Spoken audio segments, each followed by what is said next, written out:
Now, if you have selected to pay interest on the equity as well, this is all selected here in the dashboard.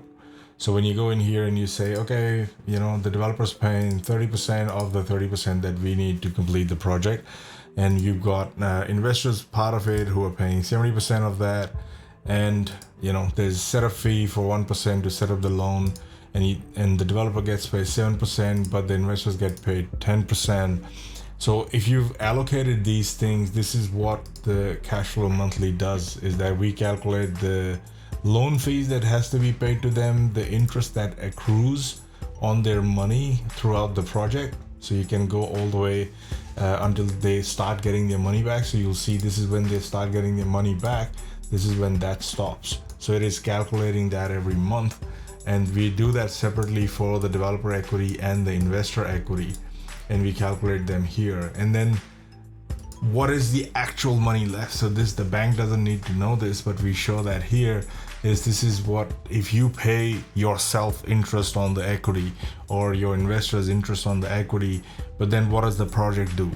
What money is left over for the project at the end of it? So these metrics again are calculated based on after you paid that interest. So as far as the bank is concerned, bank doesn't need to go down here. Bank can look at just before tax, because bank doesn't even need to see what's going to happen after tax, because that is your liability.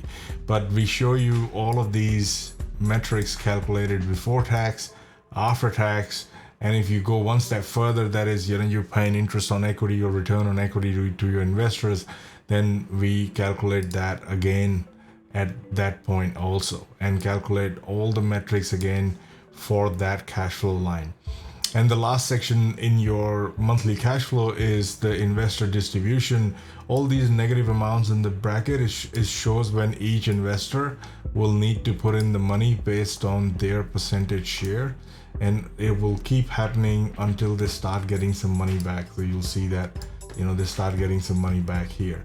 So don't worry about this. This is related to the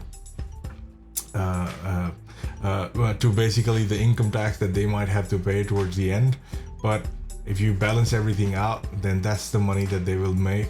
That's the and on the dashboard itself, we show the amount of money that they will make as a return on equity. So if you want to know what this is all about, watch the video that's linked here, and it will show you, explain what each one of these are.